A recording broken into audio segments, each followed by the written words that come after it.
think we're live. Okay, great. Welcome, everybody. We are hopefully going to be able to do a committee meeting today with Health and Welfare and Senate Ed.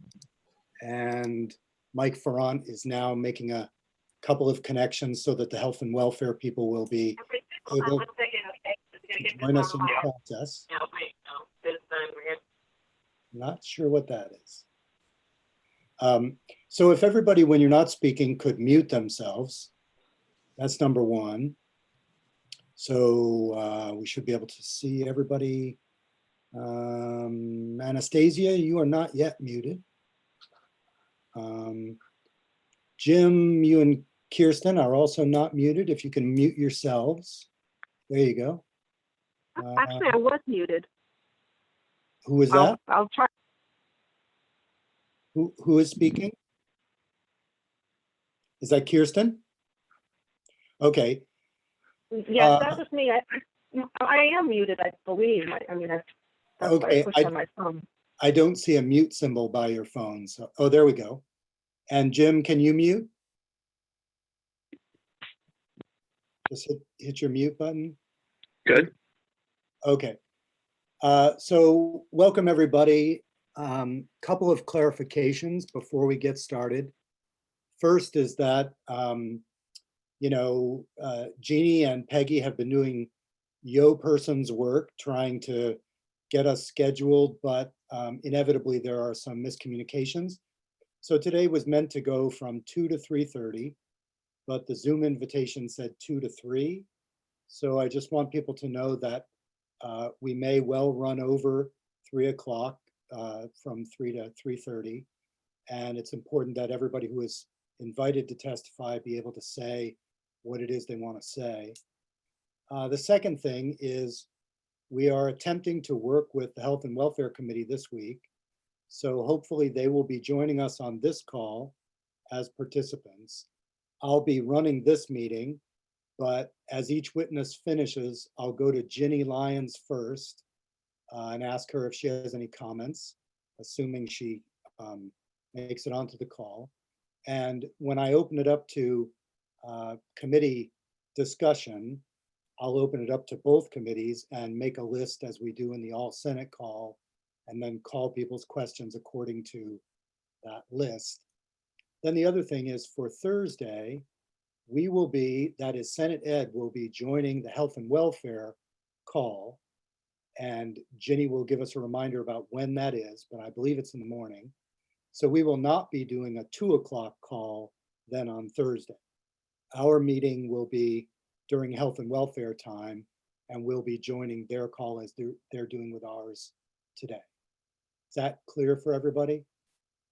So Thursday we'll have one call and it'll be during the Senate Health and Welfare time rather than ours. We're just going to cancel the 2 o'clock call.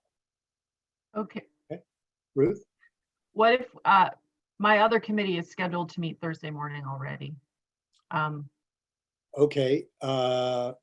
Well, if you can't join both, you can't, but we don't want to have double committee time. So Ginny and I worked it out this way. So they'll be on our call, we'll be on their call, and then if you have questions, we can pass them on if you have to be in agriculture room. Okay. Okay. So as everybody knows, the school order, the general dismissal order has now been extended.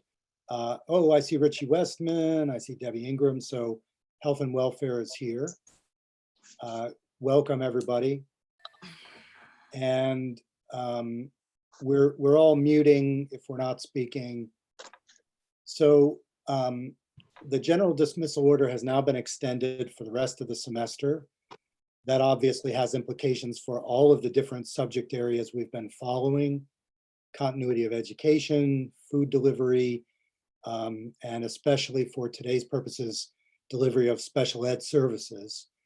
So we on our committee have been concerned about this. I know in news accounts there are very honest evaluations of ongoing planning, that it doesn't yet make clear what's going on with special ed. So we want to try to follow up and provide oversight with the understanding that this is coming together as we speak. So no blame for anybody, but we want to make triply sure that we're not leaving any students behind. So with that said, I'm going to work from our agenda, and that agenda has Erin McGuire, Special Education Administrator for Westford Essex School District, to speak first. And so we're looking to hear whatever any of the witnesses want to tell us, but in general, how have special ed services been going? And are there things in particular that we as a committee might do by way of statutory change if it's absolutely necessary? So with that said, Erin McGuire, if you want to unmute and tell us what we need to know. Sure, great. Thank you for the opportunity to speak with you today.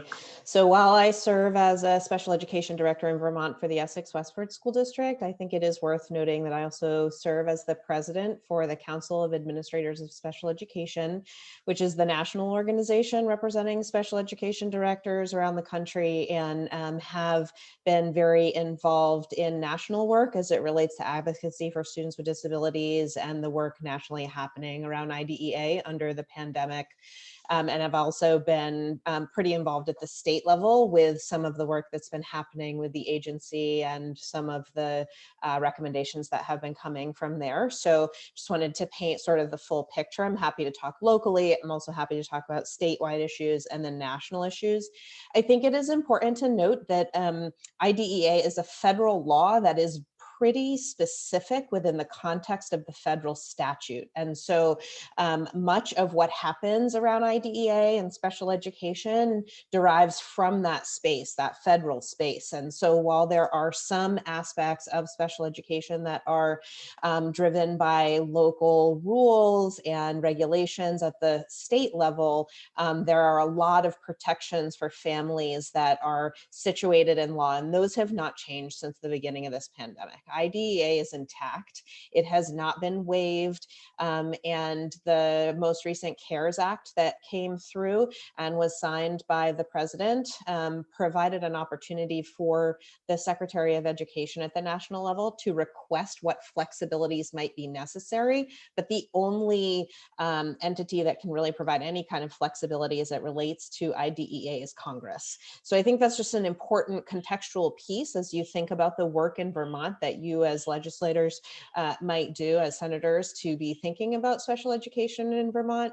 I'll also say that I feel really confident that Vermont has worked very hard to keep the rights of families, parents, and children at the center of the discussion as we've been working forward around how to do this body of work now.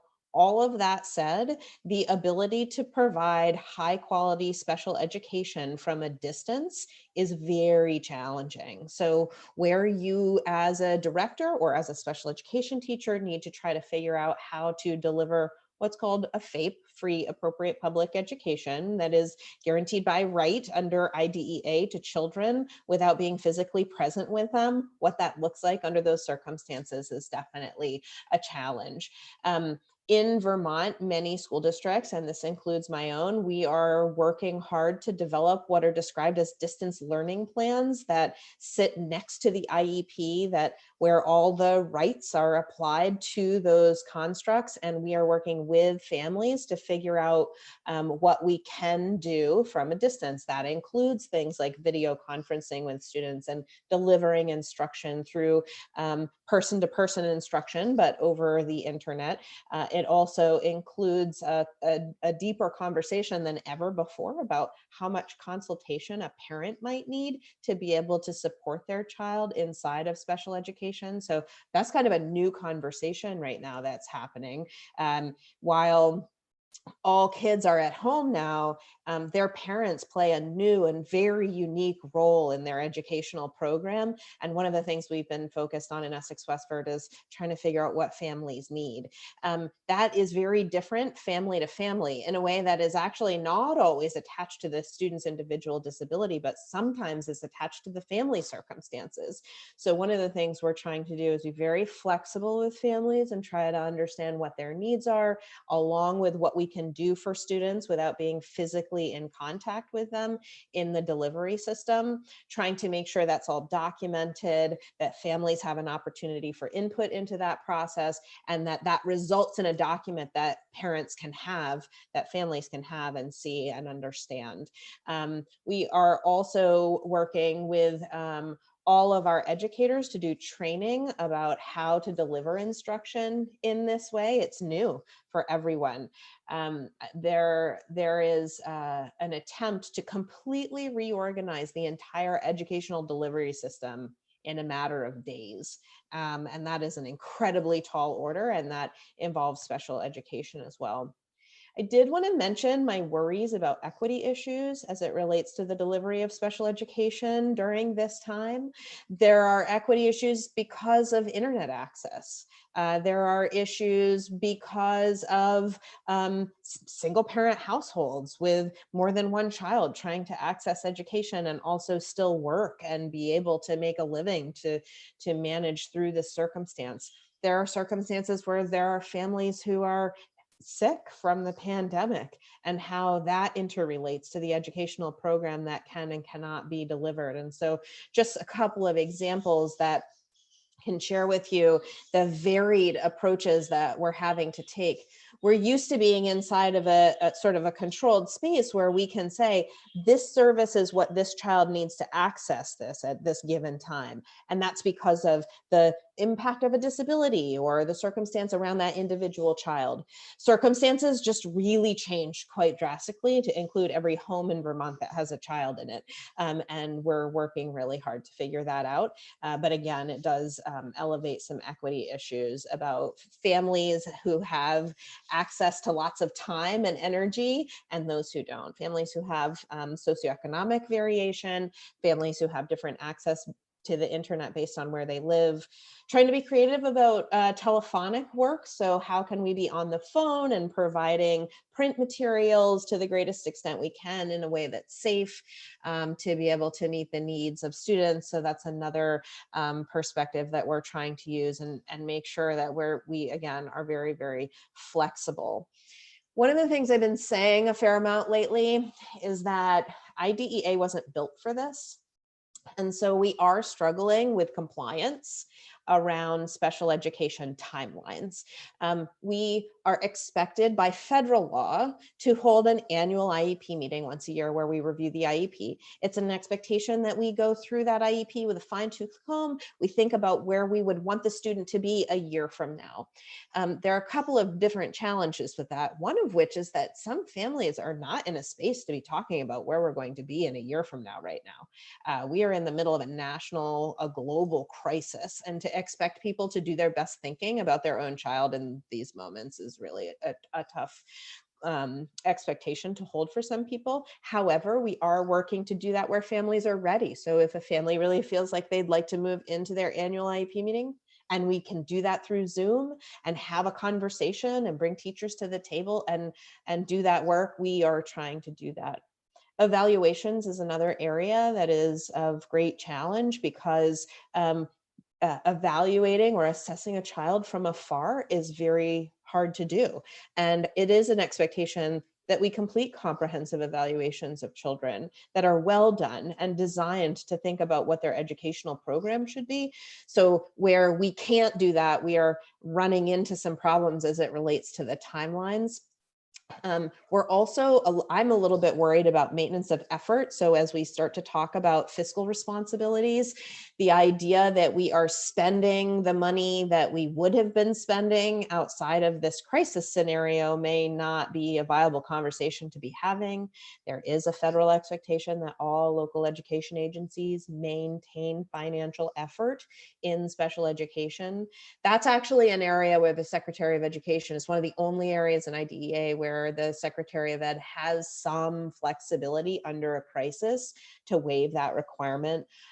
So those conversations are actively happening at the federal level. My national organization, along with Jackie Kelleher's national organization, the National Association of State Special Education Directors, are co-authoring a letter to the U.S. Department of Education to request some flexibility as it relates to timelines, some of the procedural pieces of IDEA that aren't built for this, that are really hard to meet. None of us want to be in violation of the law, and yet this pandemic is causing some circumstances where it's nearly impossible to comply with the expectation.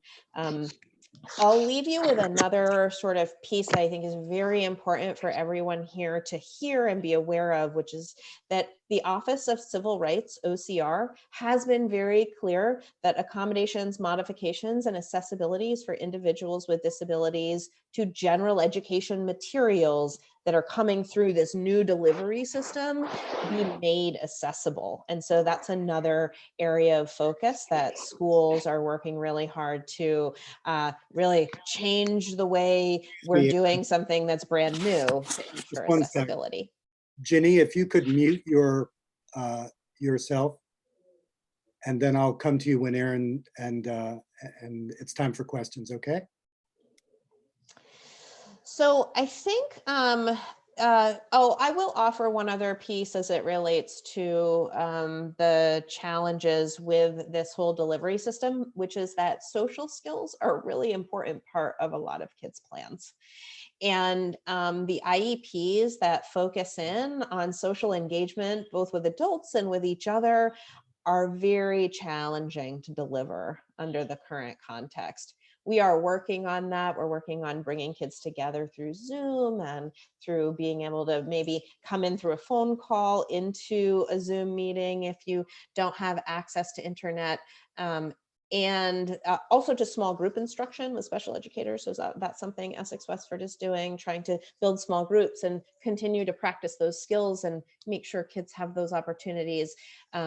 That is also, it is a different environment when we're all sitting here, not in the room together, but sort of in a room together, right? And what that looks like. It's a new skill. It's also an important skill. There are benefits to learning in new environments for sure, but that's just one other area that I think is important to mention and focus on. I'll end by saying that IDEA is in place right now. There are no federal flexibilities at this point. It is the expectation of the agency as well as of school districts themselves that we are complying to the greatest extent we can in good faith effort to provide children with a free appropriate public education to the greatest extent possible under these circumstances. And there are some really challenging times ahead as it relates to that. Kids have very different levels of ability to access distance learning or online learning based on some of the disabilities that they experience in their lives. So I think I'll leave it there and open it up to whatever questions might exist. Okay, thank you very much, Aaron. Mm-hmm. So Ginny, I said before you got on the call that what I'll do is, as each witness finishes, I'll ask a question. If I have it, then I'll go to you, and then I'll open it up for questions from both committees. So Aaron, I just wanted to ask, I know that AOE has put out additional guidance for altering IEPs during the emergency. As I understood them, it seemed to be saying that if the parent agreed, you could go without a meeting. It seemed to me you could send an email that would put forward changes, and then the parent could agree that way. And that way you wouldn't need even a remote meeting. If they didn't agree, then it would go to a remote meeting, either by teleconference or by Zoom. Is that the way you saw that? That is the way that I see that for amending and adding in this new type of learning plan into the special education program. So we've had to redesign what services will be available to families. During the continuity of education timeframe where we're maintaining progress, we're about to sort of step it up right, into a place of making progress for students. And so we're really needing to reframe what those services look like. So we're able to do that without a meeting as long as parents are okay. It is the desired state that families have input into that. It's more challenging to do that as it relates to the annual IEP review. So adding sort of this new type of plan, a parent and a special educator could have a conversation, agree to something, agree not to have the entire IEP meeting process take place to create that agreement for now, but what's going to take place. And there are ways to document that and do that. There are not really ways to do that when it comes to the annual IEP review, which is that annual requirement. Those happen all year long, right? Those aren't all happening at the beginning or the end of the year. Kids have annual reviews throughout the year, depending on when their year is up. And that review process is very challenging to do without a meeting. It's not really appropriate under the law to move through an annual review of a whole IEP and redesign the IEP for another year without an IEP meeting. So there is a difference between the that amendment process and trying to manage an entire IEP review outside of an IEP meeting. Great. Ginny, anything you want to draw out or ask? No, Philip, or Senator Baruth, I think I'm set. I came in late on the testimony, but I will keep listening. And if something happens, I will raise my hand to ask a question. Okay. Thank you. Yep. So let's do it this way. If you have a question for Aaron, understanding that we have other witnesses who will speak for AOE or the Special Ed Advisory Panel or different organizations, so you don't have to get all your questions out now. But if you have a specific question for Aaron, show me your hand and I'll make a little list. Debbie, Ruth. Okay, Debbie, go ahead. Thank you. Thanks, Aaron.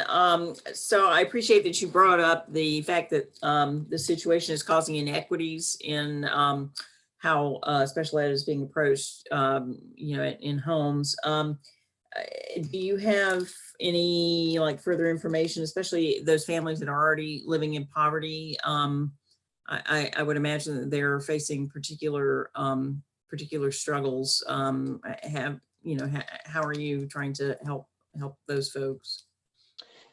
I think I'll just go back to really being focused on trying to figure out what families need in this time. Our goal is to be there for families based on whatever it is they need. And so when we approach families to talk about the special education piece, we don't sort of hold barriers. So what are your needs as a family? Do you need anything as a parent? What can we do to be helpful? Is it helpful to have 3 different service providers, or do you just want to talk with someone once a week? Trying to read where families are, certainly trying to get a read on whether or not there are any issues with food insecurity, any mental health supports that might be needed. We do have a great deal of mental health support available to families from our designated agency. Again, though, it's all from afar. So it means that there's an appointment online, there's an appointment on the phone. But I do feel like we actually have a pretty robust array of people to offer in that way. One of the things I'm watching happen is some families have space for that, and some families feel actually quite overwhelmed by that. And so trying to read where a family is and just doing everything we can to meet their needs. I think that is certainly the disposition of my school district, and I'm quite sure most school districts right now. We just really want to be there for families and provide a lot of flexibility. That said, spending time with kids online can actually help families. So having an educator present with a student doing some instruction can free up a parent to go do a meeting. And so recognizing that that might be helpful to a family. That's not specific to socioeconomic status or any other inequity that might be taking place for a family. But we really are trying to approach families and children circumstance by circumstance and identify what makes the most sense for that child in this situation without, of course, violating CDC recommendations and keeping the health and safety of everyone first and foremost. Okay, Senator Hardy. Thank you. And thanks, Erin, for being on the call. I'm not sure where to look. You're all probably on different spots in everybody's screen. But I'm glad that you brought up the whole issue of the annual IEP review. I've talked to a number of parents for which that has been problematic because of the timing of it happening right now. And I know you're about that issue, and I'm wondering if that's part of what you're reaching out. My guess is that a lot of IEP plans will need to be altered after this crisis is over because a lot of students will have not been able to make progress. And so there might be sort of this whole rush of trying to update IEP plans and wondering if that is part of what you're advocating for, because the added stress of having to think about a year from now is really hard for anybody, let alone the parent of a child with an IEP. So that's just a comment, just asking that you add that to what you're advocating for, because I think that's just generally what I've heard from a lot of parents that I've talked to is problematic. And then that sort of leads into what I'm interested in addition to what is happening now, is from all of you who are witnesses about what you're thinking about that we might need to do to alter anything at the state level. And if you could comment on that in your testimony during this emergency situation, and then afterwards, what you think might be helpful, because I know that for this it's going to be really important that we have the supports in place for when we're through this crisis. So I'm wondering, you didn't really talk about the after effects, and wondering if you had plans or thoughts about that. Sure. So a couple of things. Definitely, there will need to be some analysis about where we find ourselves upon return, and that will result in new conversations around special education. There's no question about that. I think it begs the question of what does if we come back in June, what does the summer look like? If we're able to return to collaborative spaces at that point. And that offers opportunity, I think, to have solid conversations about what we need to be doing to try to ameliorate some of the issues that will no doubt show up upon return. And as it relates to advocacy at the federal level, we are advocating for an extension of timelines, not complete relief of timelines, but an extension so that we have upon return, we have 45 school days to remedy all of the compliance issues that took place during this departure. So if we can keep with compliance, we should, but where we can't, we're looking for that extension from the federal government. As I had indicated earlier, there are these pieces that have to be done federally. As it relates to what you all could do, there's a couple of things that I would say. First of all, anything we can do to ensure internet access in rural areas in Vermont, which you all have talked about for a long time. I'm really well aware of that, but we have serious inequities because people cannot have access to the school devices that we can provide that can get onto the internet and provide a level of window into other spaces. So it's a powerful tool, and for kids who can't have it, that's an inequity that I would implore you to continue talking about, and anything you could do in this moment would be amazing. And then in addition to that, I would say I'm deeply worried about families who are moving into some very serious socioeconomic crises right now. That goes for obviously families of kids with disabilities and many other families too, and anything that we can do to hold families in ways that doesn't cause tremendous socioeconomic decline in these circumstances given their situation. Certainly know that the recent CARES Act at the federal level is trying to address that, but anything we can do locally in Vermont to make sure that families are in as little stress as possible, particularly around finances at this time, would be really helpful. And I think food insecurity continues to be an area of challenge, and trying to make sure that we uphold everything we can to ensure that families have access to food and basic needs being met.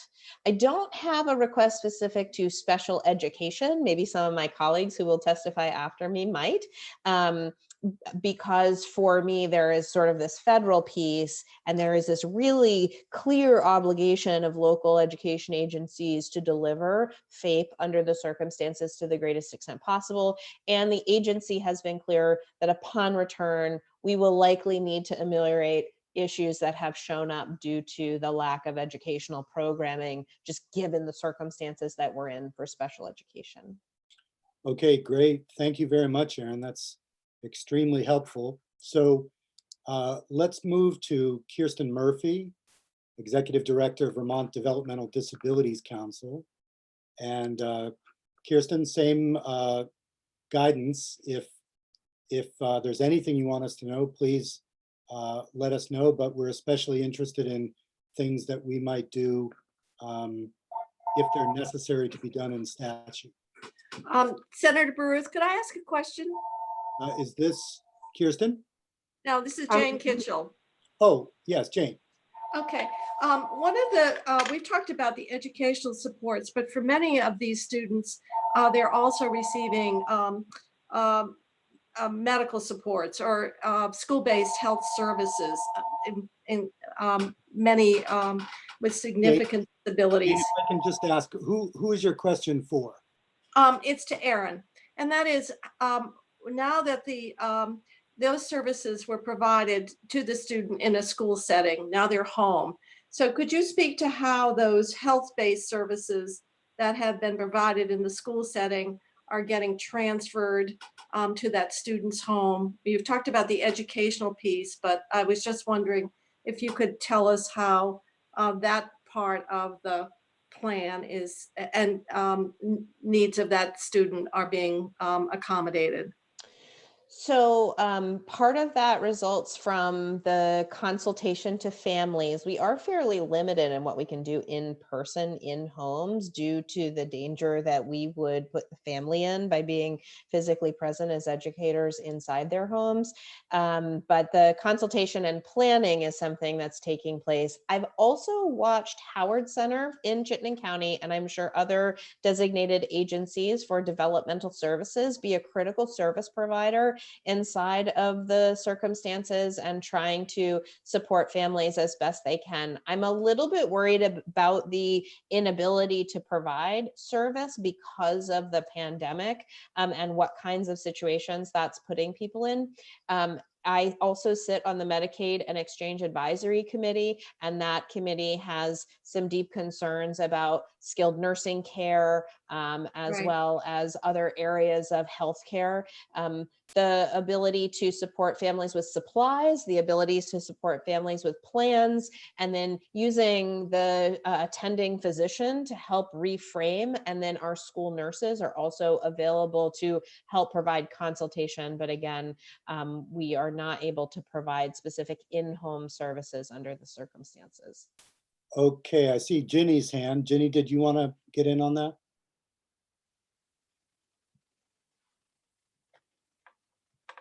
Gotta unmute. Ginny, you're muted.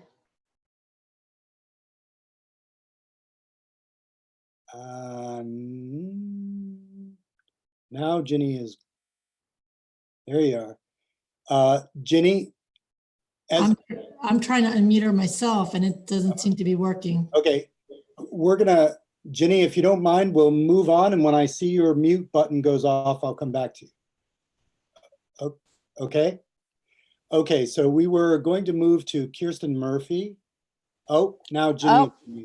I think that the host unmuted me. I don't know what the glitch was.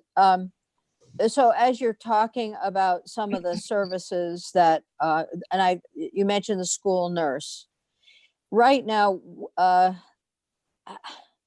and does Westford have a full-time school nurse? And I'm thinking of other schools where nurses are part-time or travel from place to place, and they have as big a job as you do. I mean, just in terms of maintaining contact with individual students.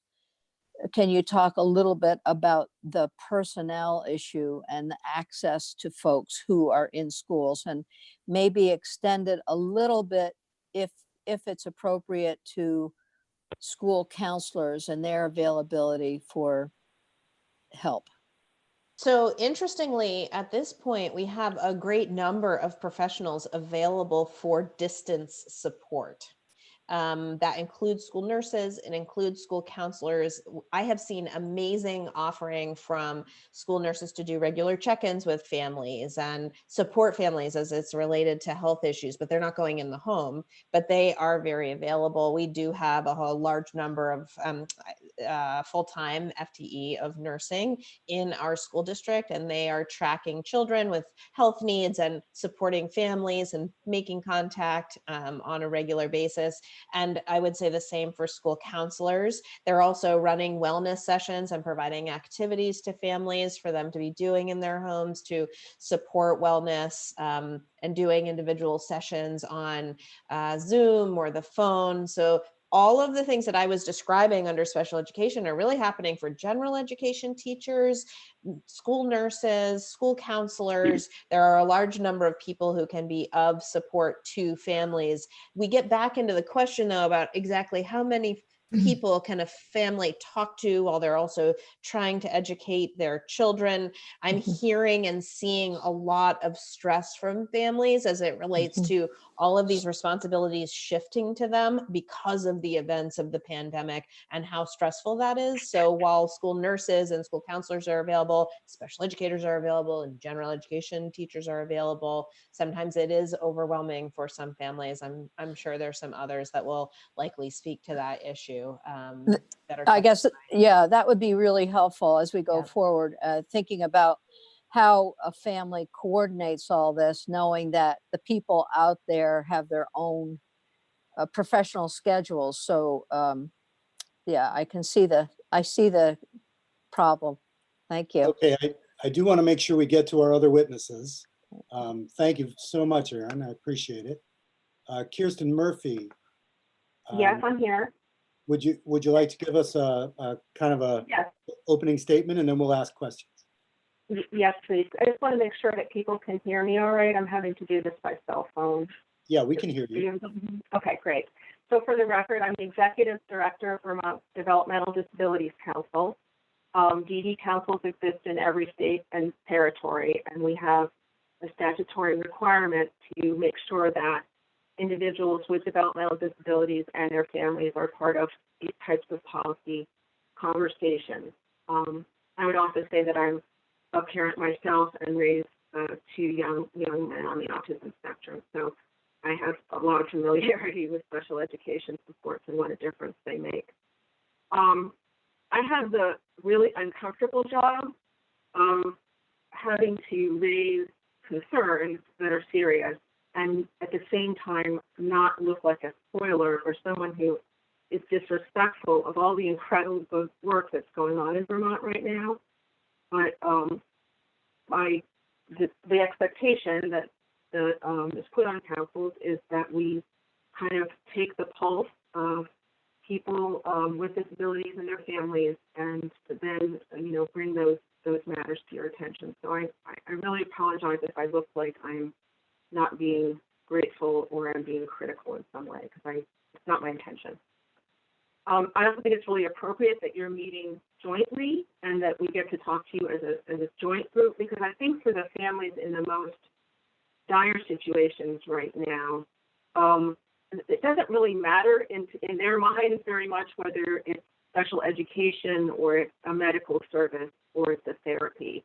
Those things all kind of blur together, and Medicaid seems to pay for a lot of them in different ways, but it isn't, they don't sort of put things things in one bucket or another.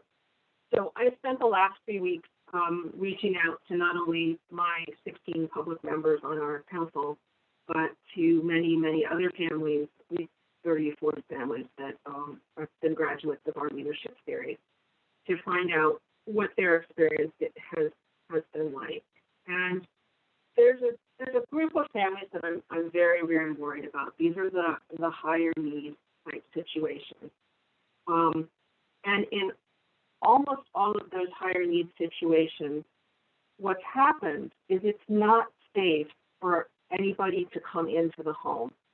Either the child with a disability or the parent or both are just placed at much too high risk. So the situation becomes really only the household members can be providing the really high level of care that some people with disabilities need at some points in their lives, especially during a stressful time like this. So one of my members talked about, I'm just going to tell you a few stories, episode over the weekend where her son, who is a very charming young man with autism, doesn't have a lot of verbal communication, has become very, very frustrated because very abruptly his transition services, which relied heavily on spending time in the community with behavioral support, very abruptly those ended. The mom in this family and the individual with the disability have underlying medical conditions that make it very, very unsafe for them to get in any way near a possibility of being exposed to the virus. And this young man has become very, very violent and frustrated, and finally had to be removed by another family member from the house, their farmhouse in rural Vermont this weekend, because there just wasn't the ability without his regular behavior support to redirect him. Another mom, one of my other council members from southern Vermont, has a lovely 10-year-old at home, and she feels really well supported by her local designated agencies. She says many good things about them. They're checking on her regularly, on her son. They're helped her make an emergency plan if someone in the family got sick. But she isn't even at the point where, specialized instruction needs to return for her son. Again, she can't let other people into her home because of her son's underlying medical concerns. And she's a special educator herself, so she's working 24/7, just as hard as all the teachers are, trying to figure out how she's going to be able to support her students. Just another window onto these families that are really very isolated right now. A third is one of the families that we think of as the high-tech nursing kids. But here's a family with 3 kids all with IEPs, one of whom needs 24/7 medical care. And really the only people that can provide that care are a skilled nurse, which they can't have coming into the house right now, or the parents. And they haven't even begun to figure out how they could be implementing special education for all 3 of their children at the same time as taking care of this very medically fragile child. So in the arena of special education, we have 3 sort of immediate concerns. And one would be that it would be really very helpful if the AOE or the AOE in collaboration with a parent group could put some guidance together, just basic guidance about what families should expect in their special education services. I literally am astonished at how many parents I've talked to, mostly over social media, who do not even understand that right now they're not really, the special ed doesn't have to be delivered, but by a couple weeks from now, when general education resumes, they will be needing to have their children needing to have some special education services. That very basic timeline is not it's not clear to families. Second, I'm really concerned about the higher needs special education students. These are like the families that I've described before. There are just some services that can't be provided by technology. especially behavior-based therapy, occupational therapy would be another one. You know, I don't, there's not an easy answer, but some kind of safety net for those families needs to be in place. And our third concern just has to do with the delivery of compensatory services when we get to that place, sort of post-crisis. I was a little concerned when reading the AME's Continuity of Education Plan 2.1, where there's some fairly specific instruction about how the team needs to consider whether they need to kind of deduct some points, I guess, maybe it's a point system, I don't know, but from deduction because maybe the parent has rejected services or the students placed them or others at risk while an attempt is being made to offer the service. There's some language in there about how, you know, unreasonable conduct on the part of the family might count against their ability to access compensatory services. And I just hope can be in a position to be very generous about compensatory services, because especially for these higher needs kiddos, there's just going to be regression, and we hope that in summer we can begin to address that, like Erin was talking about. Because Sorry, I did want to ask, can you just give us a quick definition of compensatory services and what they look like traditionally and what you might be looking for that would differ from the standard set of compensatory services? I actually think Erin would be a better person to answer that question, just because I'm not an educator. Okay. If I can let you know that. Okay. So do you want me to go ahead and do that? Please go ahead, Erin. So compensatory education is a legal remedy where a school district does not appropriately implement the IEP. And it is a legal remedy to address that lack of implementation.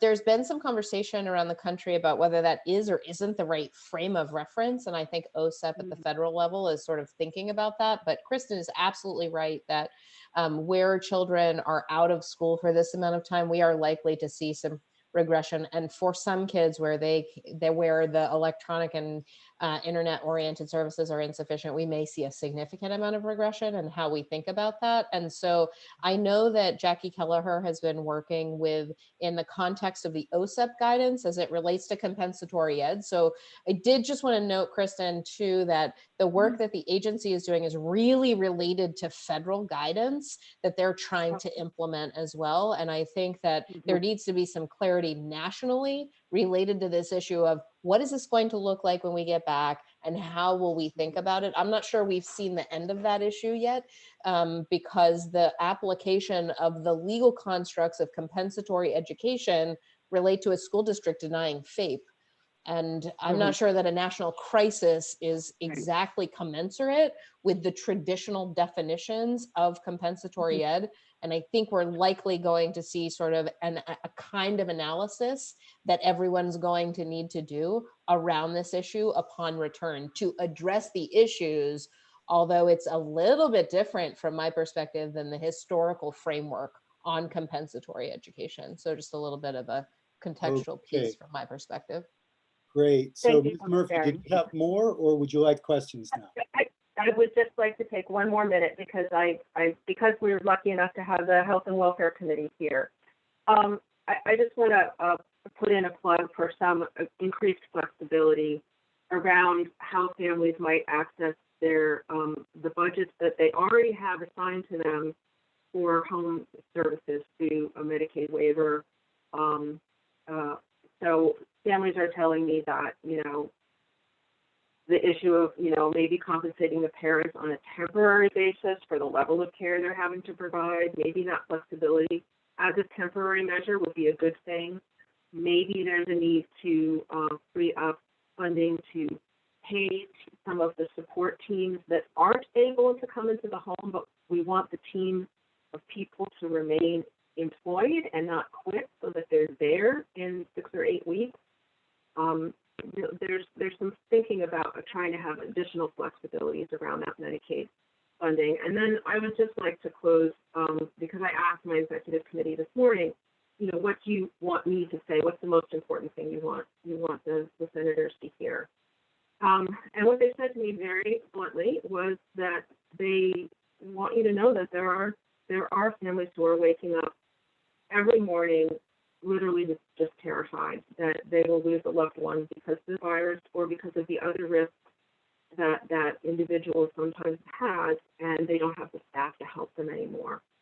Families are literally having conversations like this. This is a story a parent shared with me. If our daughter gets the coronavirus, she will almost certainly die. And if she is taken to the hospital, she will be separated and put in isolation, and then she'll have to die alone. So this particular family has had a serious conversation that they won't seek medical treatment. And when I shared that story with my council members, they didn't find it astonishing at all because they are also thinking those same really horrible thoughts. Thank you. Okay, Ginny, anything for Ms. Murphy? Yes, I have a couple of questions, and the last bit of your testimony is extremely moving, and I think that's one of the reasons why we're here, so we can figure out how best to help these folks who are in this situation. I will make a comment first about the Medicaid relief that you're looking for folks. We will be.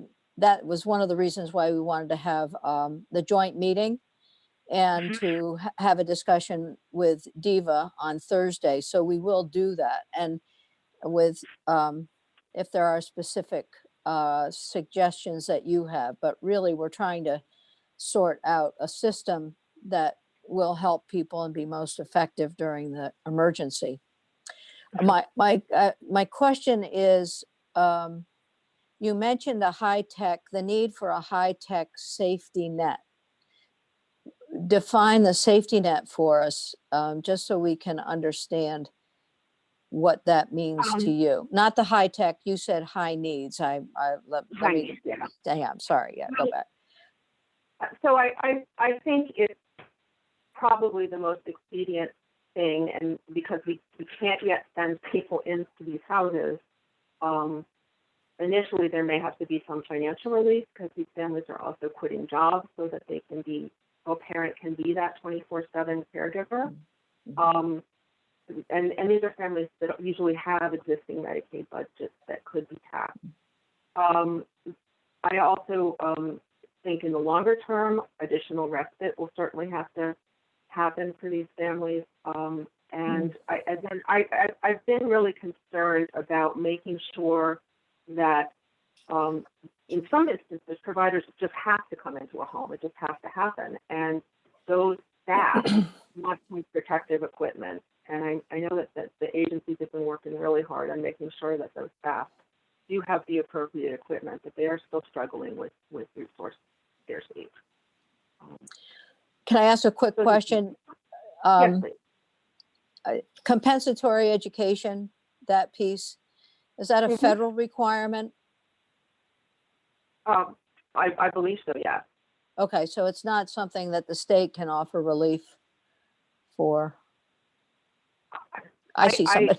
Erin has a much more nuanced understanding of this. I'm gonna mute myself too. Okay, go ahead. Compensatory education is framed within the context of IDEA. You have Rachel Seelig here, who is also an attorney that is deeply knowledgeable about special ed law. And because I work really hard to implement FAPE a lot, I don't have a lot of experience with compensatory education because it's not something we often have to offer. Every once in a while, something will happen. So I think Rachel, and I know you all need to move on. It is not something though that is defined by state law, which I think is what the question is. Great. If we could take this opportunity to move to Rachel to make sure we get our other three witnesses in. So Rachel Seelig, if you want to just quickly answer that question and then go to your statement, that would be great. Sure, I'd be happy to. So for the record, my name is Rachel Seelig. I'm a staff attorney in the Disability Law Project at Vermont Legal Aid. And my job, a lot of my job is to represent students with disabilities who are having challenges with accessing special education. In terms of the compensatory education question, like most things within the Individuals with Disabilities Education Act, when compensatory education is on the table, it's very much about individualized need of the student. So it can look like a lot of different things. If a student has missed out on a semester of intensive reading instruction, then it probably is going to look like reading instruction. If it's a student who was supposed to have a behavioral interventionist and didn't, it might look like social skills groups over the summer.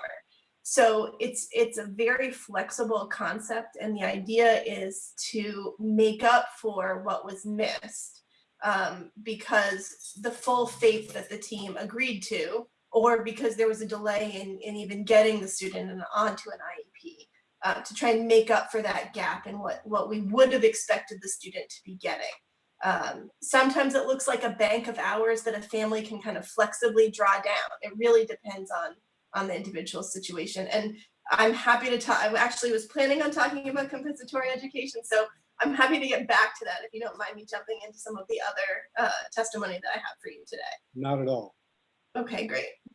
So first, Erin mentioned the CARES 3 Act that Congress recently passed, which did not provide waivers for special education, which is a very good thing because at one point there was some language in there that would have essentially waived special education. That came out. And I think she's right that we in Vermont have always wanted to be committed to making sure all of our students, including our students with disabilities, have access to their free and appropriate public education. And the Secretary DeVos is still going to have the opportunity to come to Congress and make recommendations about waivers.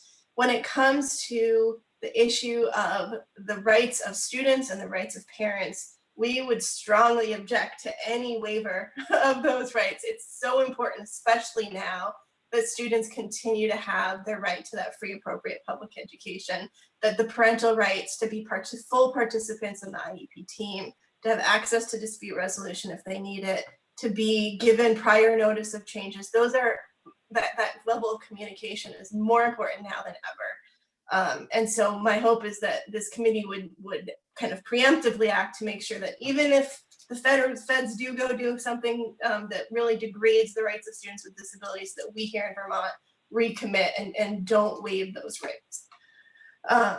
The CARES Act also includes a tremendous amount of money for education across the country. It's about $13.5 billion. It'll be distributed on the same formula as Title I funds. And the use of that money is pretty broad. So I think it's incredibly important either for this committee, for the Agency of Education, and for LEAs like the one Erin is part of, to make sure that those funds are used in an equitable manner. This crisis has absolutely exacerbated inequities that were already present in our system. Erin talked about technology. I'm in complete agreement that the technology piece, if that's something that these funds can be prioritized for, that should happen. These funds are allowed to be used for extended school year services, which can be provided during the summer, but also during breaks in the school year. And not just for students with disabilities, but for other marginalized students who are homeless, who are low income, who are minorities. So I think it's really important that we make some decisions quickly. We don't know exactly what the timeline is for that money coming into the state in terms of how that money should be prioritized in the amount that's going to stay with the Agency of Education and the amount that's going to filter into the districts so that it is used equitably. And so there's some accountability. That might look like a report back from the Agency of Ed on how that money is being used. One of the things that our schools are being asked to do, among many other things right now, and I think they're doing a good job on a lot of them, is to provide care for the children of essential workers. And the Agency of Ed has kind of defined what students that should be provided for, and it's essentially enrolled kindergartners and otherwise 6-year-olds through 8th grade, I think is where they've set those parameters. And I would just encourage the agency either to choose to do this or for this committee to talk to them about creating some flexibility for students with disabilities of essential workers who fall outside of those parameters to also have access to that childcare. if the disability is such that the student can't safely be left home alone while the essential worker is working. I think that's a really important accommodation for students to have. We also can't forget that census-based funding is still something that is in the pipeline, and I would encourage this committee to consider delaying that further for a year or two, because right now, all of the energy that school districts have is going to fundamentally transform how education is provided over the next few months. Hopefully just the next few months, but we don't know yet. And to ask districts to be continuing to prepare for this other fundamental change, I think is probably going to break some people, and we just won't be able to handle both of those heavy lifts at this time. In terms of the actual implementation of the IDEA in this new environment, I've talked with a bunch of families over the past couple weeks.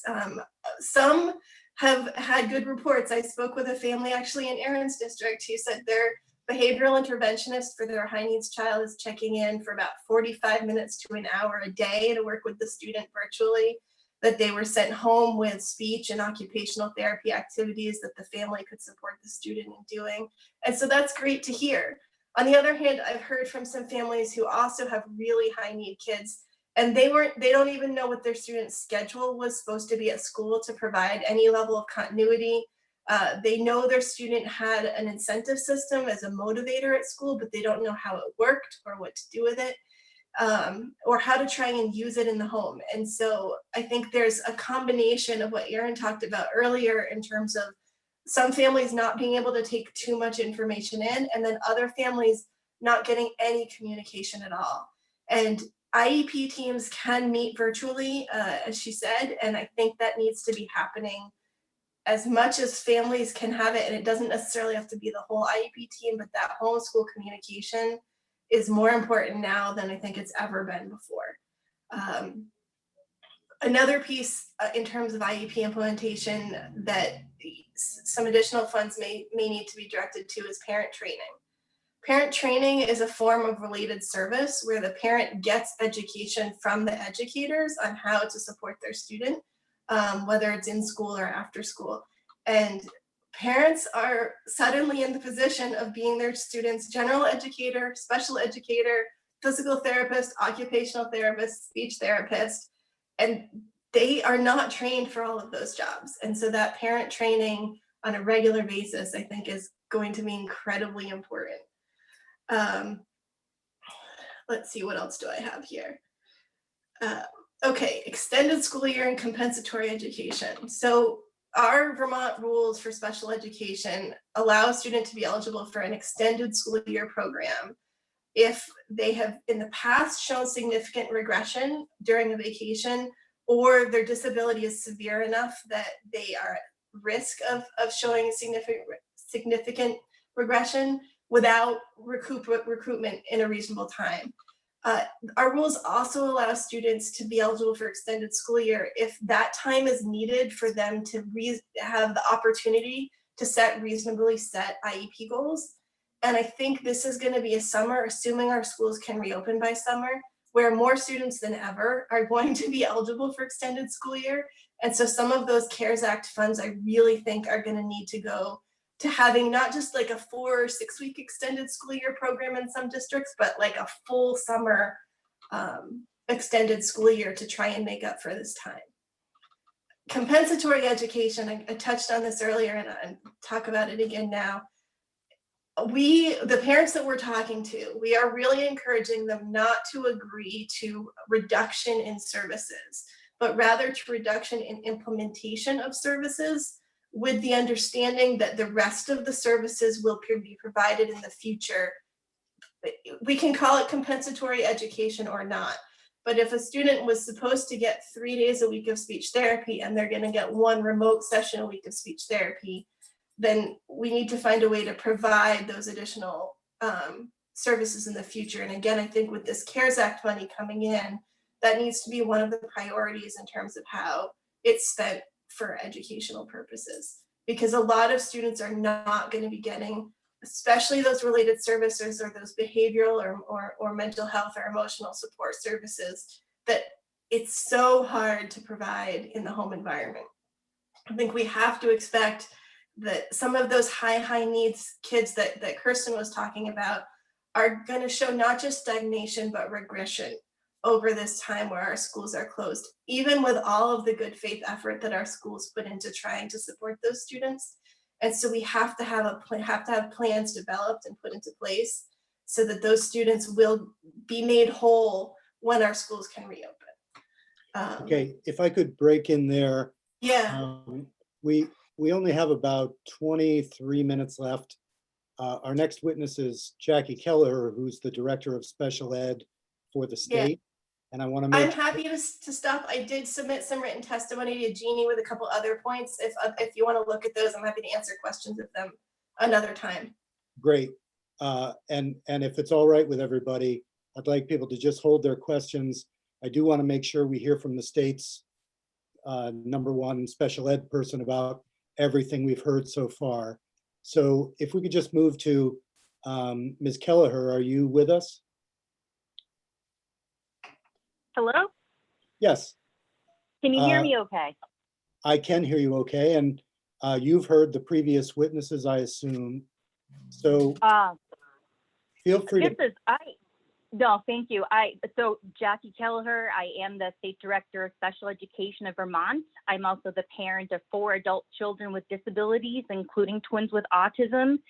And echoing everybody else, these are indeed challenging and complex times. I know everybody is working so hard to do this right and well for our children and youth with disabilities.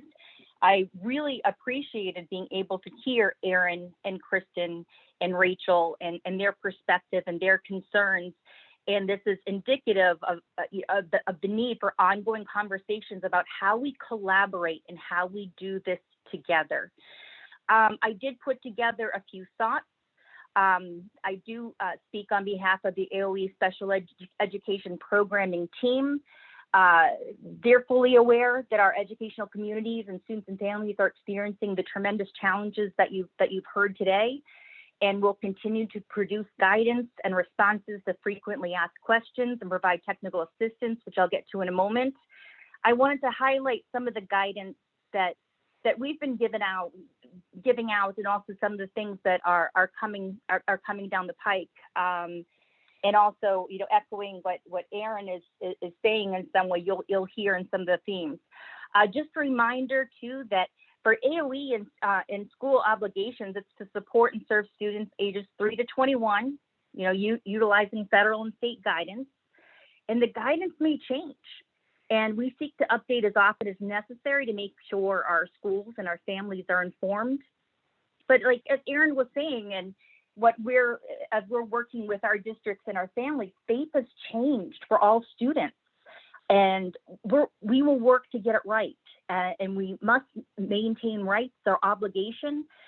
We also need to acknowledge to be afforded the ability to try brand new things to meet needs in new ways. And we need to think about what is appropriate and reasonable in light of the current circumstances.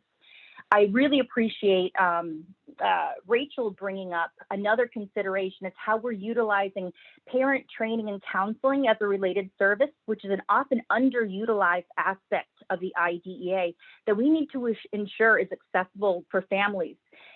Families are stressed right now through this maintenance of learning and becoming the teacher, as folks are saying, and that's part of AOE's responsibility is help to promote that important aspect that this is a related service, and what does that look like in this pandemic crisis.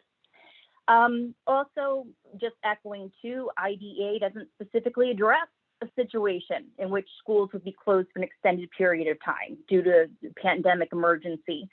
And we still must provide faith consistent with the need to protect the health and safety of students. And I think we've been promoting that is paramount to educational services is recognizing health and safety and food security needs.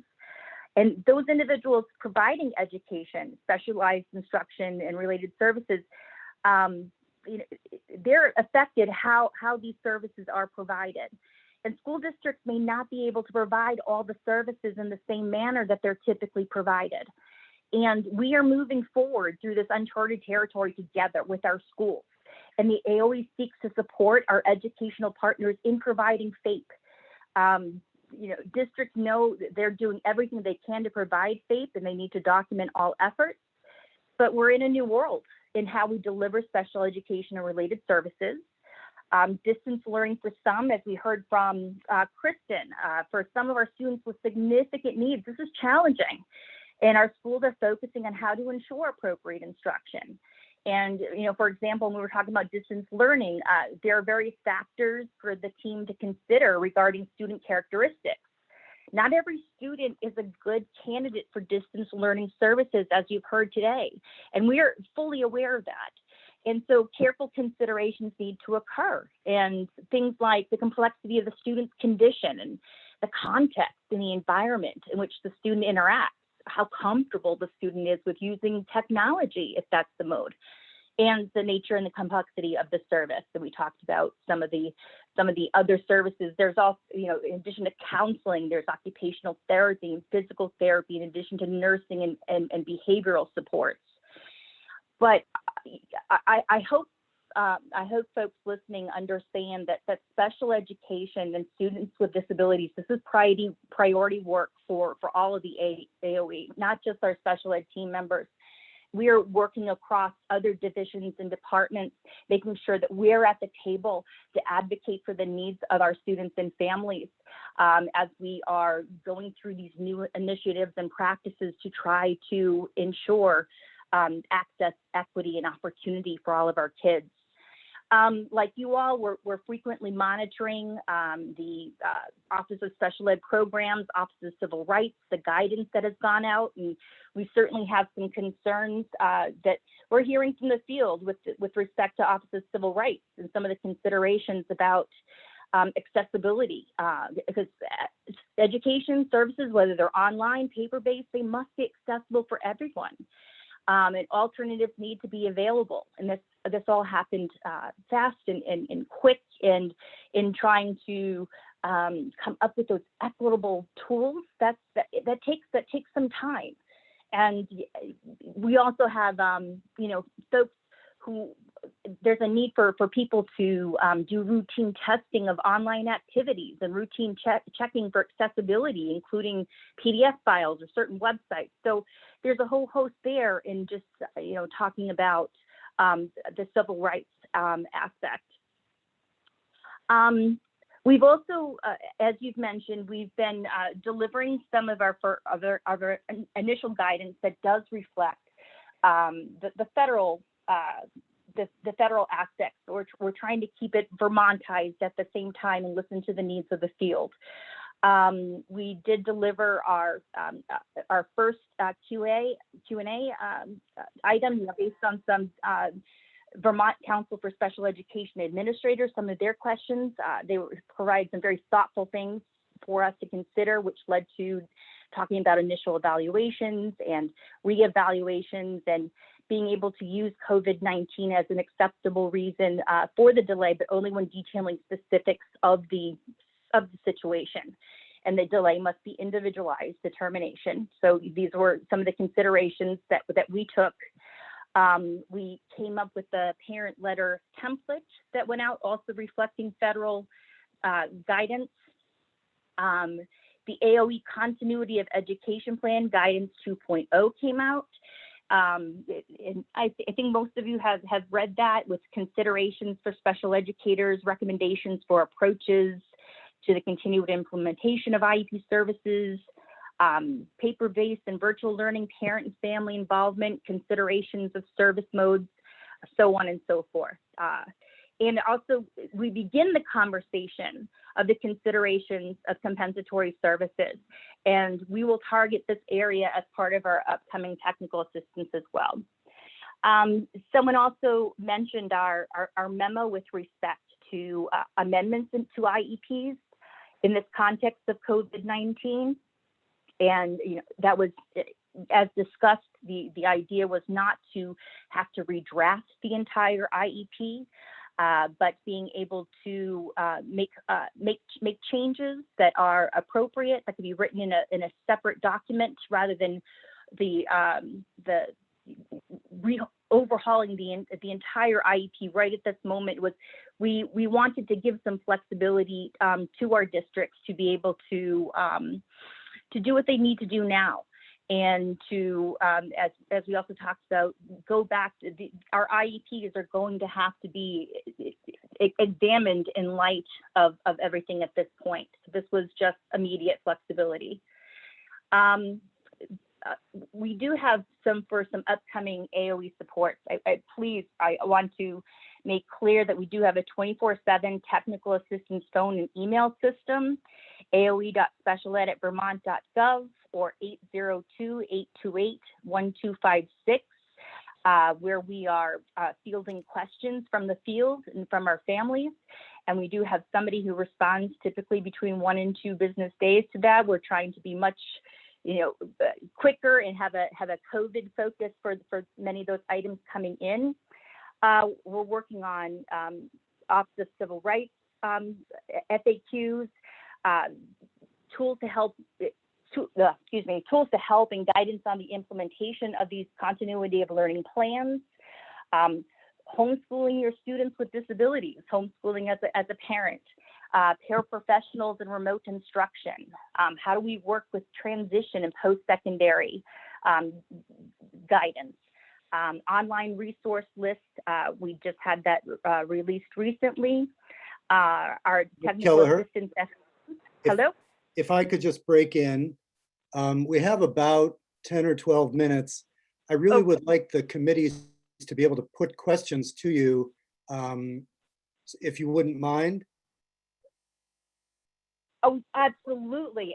I'm at your disposal. If I could just say that, echoing what the other witnesses had said in terms of the Senate and what it can do around ensuring internet access, supporting our families with significant socioeconomic needs, helping us address the inequity issues. And a lot of folks are asking, how do we fund this? Compensatory education and extended school year, and how do we, what kind of supports are going to be necessary? And that's something that my team is positioned to do at this point too. And I thank you so much for your time. There's so much to say and so many good works underway, but this definitely is complex and challenging. Okay, so I will ask a quick question, then I'll go to Chair Lyons and then the rest of the committees. My question is, the idea about compensating parents who have now become their children's speech pathologists, behavioral specialists, teachers. Are there any discussions underway at AOE to allow for compensating parents financially? Wow, that is quite a question. No, that has not come up. Not to say that we can't discuss, but that's something that we've not been talking about. But I've made note of that, and that's very, very interesting question. Thank you, sir. Sure, I'm thinking also about the concerns with maintenance of effort. So if we're, for horrible reasons, we're saving a certain amount of money because we can't go into the homes and provide specialists who would be paid. So one possible solution that might work all the way around is to compensate parents directly. With that said, Chair Lyons, question?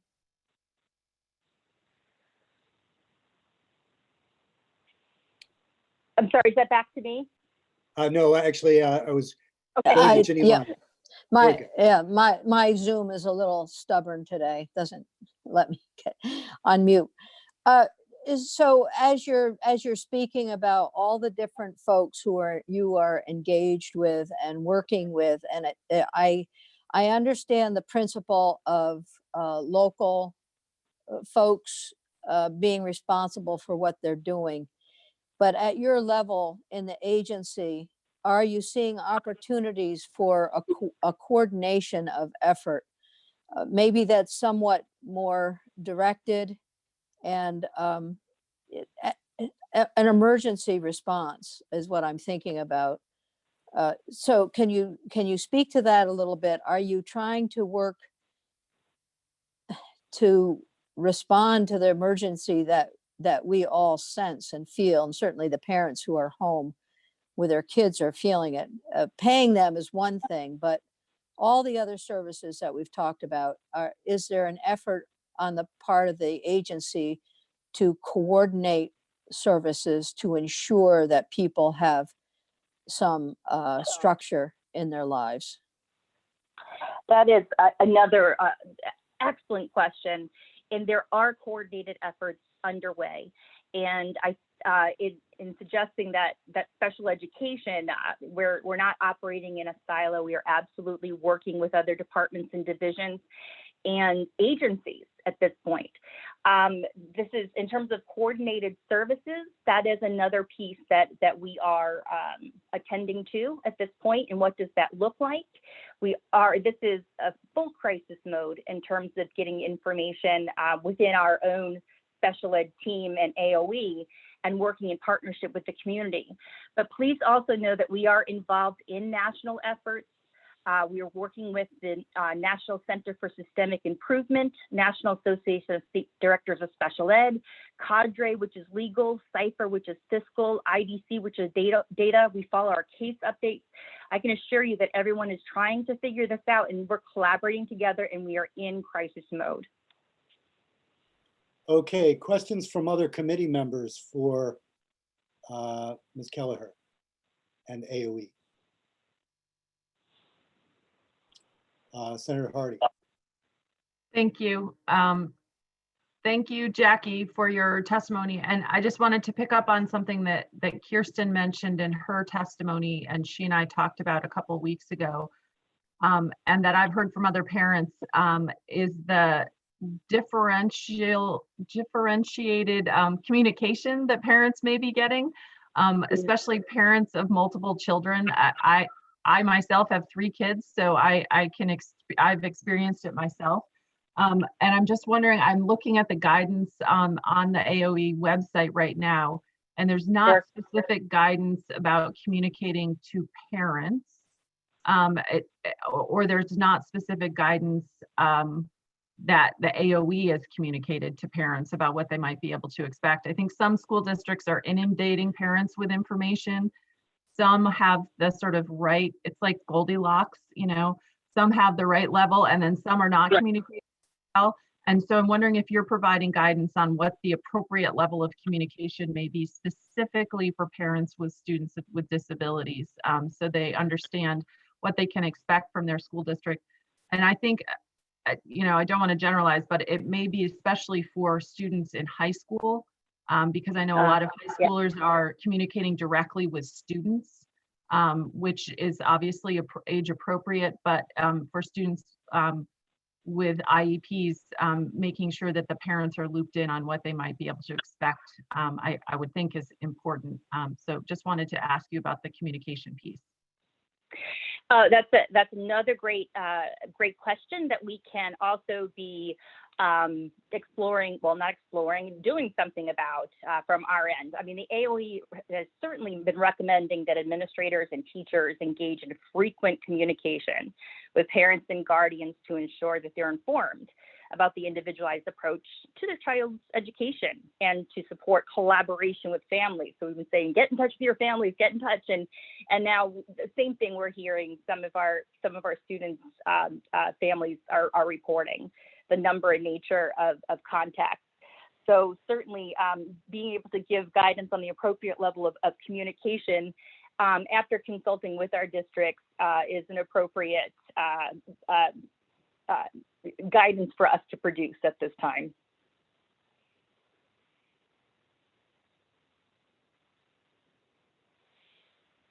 I thought I heard Jim with a question earlier. Jim, was that you who tried to break in? Okay, maybe not. I do want to make sure we get to Anastasia Douglas, who is our parent on the agenda. So not seeing any other immediate questions for AOE. Ms. Douglas, please. Okay. So I wanted to thank you all for giving me the opportunity to testify. And I wanted to thank all of the people that testified before me for all of the hard work because this is obviously unprecedented, and I know that everyone's trying their best to make things work. So I'm just going to read through the written testimony I provided. So thank you for giving me the opportunity to testify about special education in the time of school closures. My name is Anastasia Douglas, and I'm a resident of Berrytown. I am an attorney employed as a 50-state legislative analyst, currently working from home with my 6-year-old son, Miles, and 3-year-old daughter, Rose. Miles and Rose are enrolled at Berrytown Elementary and Middle School in kindergarten and preschool, and Miles has a diagnosis of autism spectrum disorder. And I apologize in advance if either child needs my attention during my testimony. Some of you might have already seen Rose pop in a couple of times. So since the school closed, I've juggled the role of a full-time employee, teacher of a preschooler, teacher of a kindergartner, special education teacher, and speech pathologist, most of which I'm supremely unqualified for. Many parents also have to take on additional roles like physical or occupational therapists. My son has a wonderful team, and they have provided online check-ins, instructional packets, and remote learning opportunities. They have been very responsive over email and phone. Despite all the resources provided, I have found myself at a loss for time to provide Miles with many of them. I reviewed the Agency of Education Special Education during school closure due to a novel coronavirus outbreak guidance document as updated on March 21st. And there were a couple of questions that I had about it, which I'm sure other parents probably have. How is this information going to be given to parents in an understandable manner? How will parents be trained? This is a concern given many parents are already balancing multiple roles right now. Will schools be providing parents with the material their children use in school? I already had to make quite a few purchases to provide Miles with the materials that he typically uses in school. What will compensatory services at a later date look like? Is summer school expected to happen, and could compensatory services be provided then? I'm also concerned about step 4 of the 5-step decision-making process listed on page 10 that asks if the team should consider a deduction based on the student's reasonable recovery of progress once school resumes. And this is a deduction related to compensatory services. And it asks if a deduction should be made for exceptional and unreasonable conduct. For example, if a parent rejects services and supports offered. I know that in the next few months, I will be put in a position to reject services because I need my computer and phone for work and have to balance my work with allowing Miles to access virtual instruction. So I actually had to reschedule one of Miles' meetings with his case manager to be on this committee hearing. And so that's an example of having to balance my schedule with his work. I have to stop my work to give Miles my laptop and her phone, and to also to supervise him because he's only 6 years old. This particularly concerns me because I don't want children to be precluded from receiving compensatory services because parents are being asked to manage an impossible task. It will be difficult to provide many special education services remotely, and compensatory services will be vital to ensuring that we don't leave our kids receiving special education behind. Thank you for your time, and I'd be happy to answer questions if anyone has them or if we have time. Thank you very much, Ms. Douglas. Questions for Ms. Douglas? If I see a hand, I do not. And we are at time. Thank you very much, Ms. Douglas. Thank you. Appreciate it. Who is that? Somebody was trying to speak? Nope. Okay, so committees, double committees. Are there any final questions for anybody we have in the last minute or two? Oh, Debbie Ingram. Thank you. Actually, I wanted to direct this to Rachel Seelig. Rachel, you mentioned, the changes to the funding for special ed, the census-based funding that we had been working on.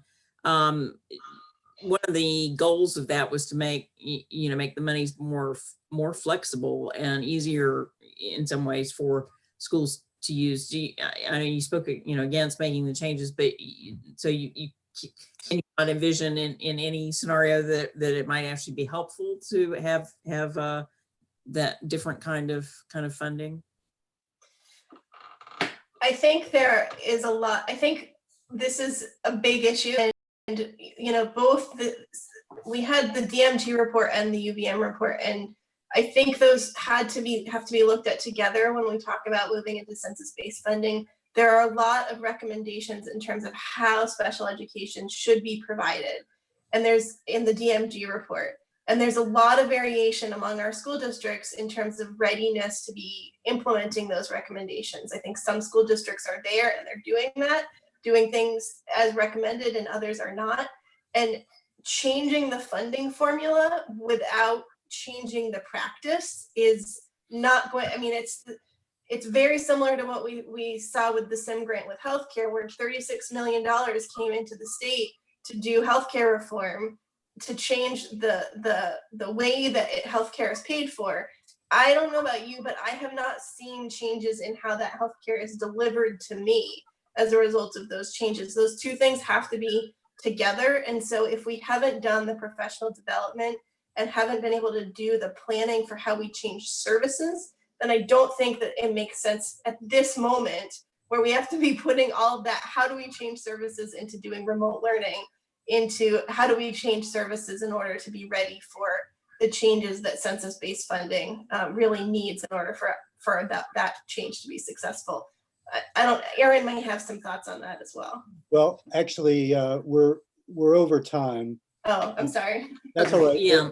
The only thing I'll add is that in one of our meetings a couple of weeks ago, the NEA actually publicly called for repeal of Act 173.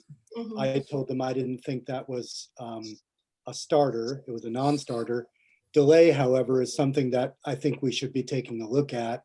So let me suggest to the committee, to my committee, that I schedule a meeting in the upcoming weeks where we only consider Act 173 delay, whether to do it or not only from the special ed perspective, but from the perspective of the DMG report and the change of the culture that was supposed to happen through professional development. So with that said, we are over time. I want to remind everybody, this is part one of a two-part hearing, and part two will be conducted by Chairwoman Lyons on Thursday. Ginny, can you just remind us when that meeting will be?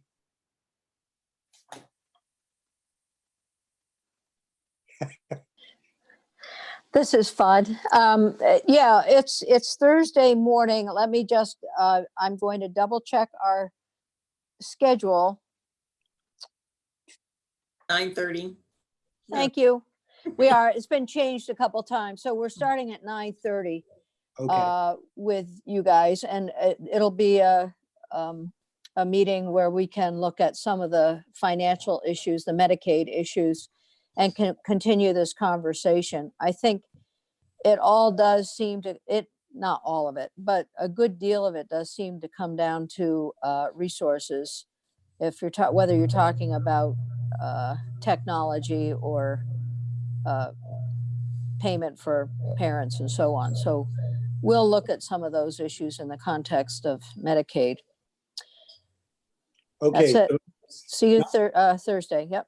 great. And the format for this will be reversed. So on Thursday, Ginny will run the meeting and all of my committee will be invited to participate. I want to thank all the witnesses. You're all extremely eloquent and well-informed. It really helped us to hear you in sequence, from parents to the state system at AOE.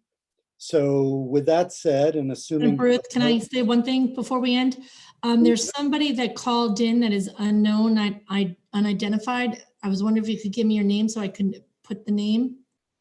It's not James McNeil. It's not Jackie Kelleher. it's somebody else that's called in, but there's no identification. And I just unmuted you.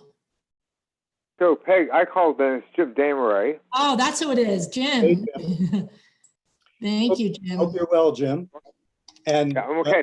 Jim, I do want to catch up with you after this call if you're available for a question. I am. You want to call me? Great.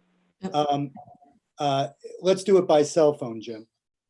Yeah. Okay. Yep. Okay, so committees, thank you very much. I think we're done.